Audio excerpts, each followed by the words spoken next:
जन्म तो हुआ, जन्म लिया, लेकिन उन पर कैसा माया चढ़ा है? अज्ञान का। ज्यादा ज्ञान भी कहते हैं, अगर डॉक्टर आपको कोई दवाई दे तो आप उसे उसके नियम के अनुसार से ना लेकर के ज्यादा ले लेंगे तो वो भी नुकसानदायक होता है।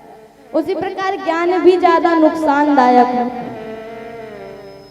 सुखदेव जी महाराज का जनेऊ संस्कार हुआ, बृहस्पति जी को गुरु बनाया और विद्या अध्ययन किया। लौट करके आए तो बड़े चिंतित हैं। व्यास जी बड़े प्रसन्न है कि मेरा पुत्र लौट करके आया है। कहा कि पुत्र अब गृहस्थ जीवन में प्रवेश कर लो।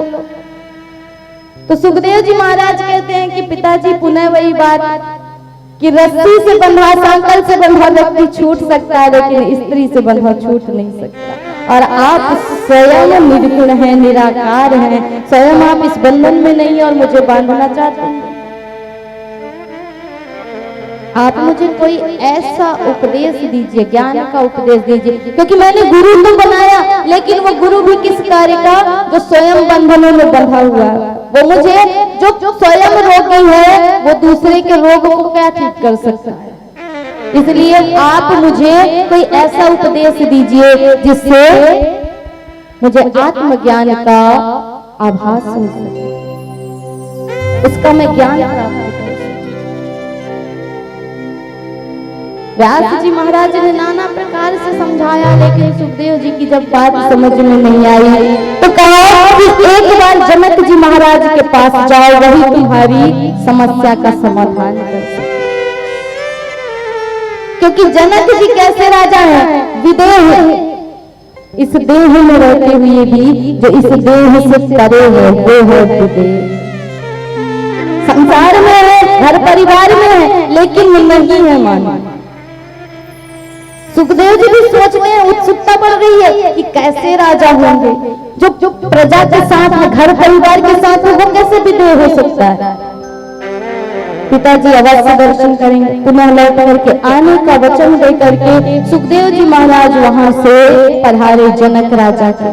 जनक राजा के यहाँ उनका स्वागत सत्कार किया गया, नाना प्रकार से भोग प्रसाद ग्रहण कराए गए। तत्पश्चात श्री जनक जी महाराज आए, प्रवेश किया और प्रणाम किया और कहते मुनिवर आज धन्य हो गए हैं आपके आगमन से।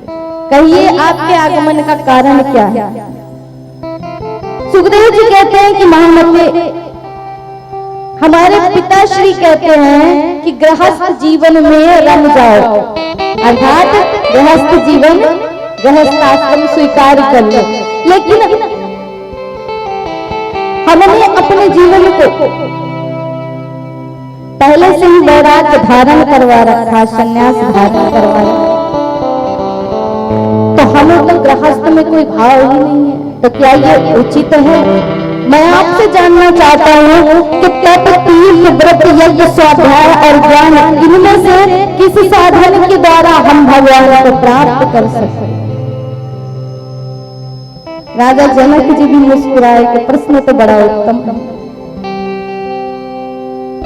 कहते हैं देखिए, जीव का जो कर्म है वो कैसा होना चाहिए? आप अगर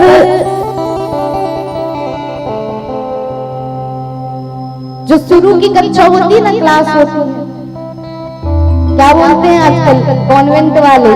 LKG UKG बोलते हैं ना। तो जब LKG UKG नहीं पढ़ोगे और डायरेक्ट कोई आपको MA का कोर्स दे दे, PhD का कोर्स दे दे, तो कुछ समझ में आएगा? आएगा? कुछ समझ में आएगा? नहीं आएगा। शुरुआत तो ABCD से, काका गागा से ही करना पड़ेगा, आ से ही करना पड़ेगा।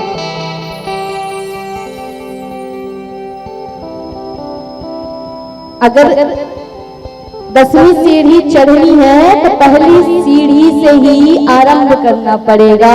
जनक महाराज यही कह रहे हैं कि जीव का खास तौर से ब्राह्मण का, एक सन्यासी का यह धर्म है कि वो सारे आश्रमों को पार करके ही सन्यास आश्रम में प्रवेश करे। कैसे? पहले यज्ञ पवित्र संस्कार, उसके बाद गुरुकुल जाए, गुरु शिक्षा ग्रहण करे, गुरु को दक्षिणा दे करके उनके ऋण से ऋणी हो, तत्पश्चात गृहस्थ में प्रवेश करे, पितरों के ऋण, भूमि ऋण से, इन ऋणों से भी मुक्त हो करके जब पुत्र पौत्रादि हो जाए तो अपनी भार्या को, अपनी पत्नी को उनको निमित्त करके और सीधे चले जाए वन की ओर। वन की ओर जाना मतलब घर मत छोड़िएगा, नहीं तो आप बोलते देवी जी ने कहा था कि वन की ओर चले जाना। एक सज्जन ने बड़ा गलत अर्थ लगा लिया सत्संग का। सत्संग चल रहा था, महाराज जी ने कहा कि माया को छोड़ करके शांति के साथ निवास करें, शांति के साथ रहें। अब वो सज्जन जब घर गए, अपनी पत्नी को घर से निकाल दिया और नौकरानी को घर में ले आए। तो किसी ने कहा कि ऐसा क्यों किया?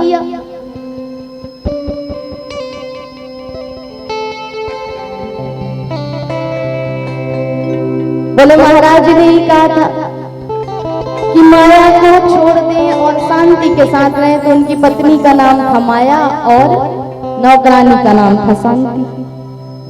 तो माया को छोड़ दिया और शांति के साथ रहने लगे। इसलिए कभी कभी कोई सत्संग का भी गलत अर्थ निकाल लेता है।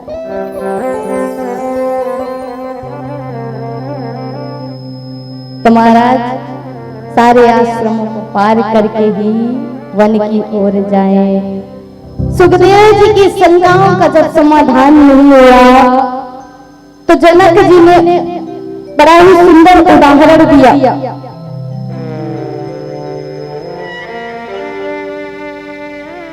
सुखदेव जी कहते हैं कि यदि किसी के अंदर ज्ञान और वैराग्य संन्यास पहले से ही धारण हो, प्रवेश हो, तो क्या उचित है उसे गृहस्थ आश्रम में जाना? तो जनक महाराज ने कहा कि देखो राजन, जमीन में सोया हुआ व्यक्ति गिर नहीं सकता, लेकिन सैया में सोया हुआ व्यक्ति तो गिर सकता है। इसलिए जब तक आप प्रत्येक सीढ़ियों को पार नहीं करेंगे, ये मन बड़ा विचित्र है राजन, कारण तो मन ही, इसलिए कहा ना कि ये मन बड़ा चंचल है, कैसे तेरा भजन करूं, ये मन बड़ा चंचल है, कैसे तेरा भजन करूं, जितना इसे समझाऊं उतना ही मचल जाए, जितना इसे समझाऊं। तो ये मन की गति जब तक नहीं रुकेगी तब तक वन में भी जाओगे तो कोई फायदा नहीं। तुम कहते हो मैं वन में चला जाऊंगा, मेरा मन आसक्त है किससे? गृहस्थ से, स्त्री से, पुत्र से, पौत्रादि से। लेकिन वन में जाओगे, वन में भी तो ये जो प्रकृति है ना, ये चारों तरफ है राजन। वन में भी तो जीव होते हैं। भरत की तरह यदि हिरण में मन लग गया तो फिर कहा करोगे हिरण में ही जाना पड़ेगा।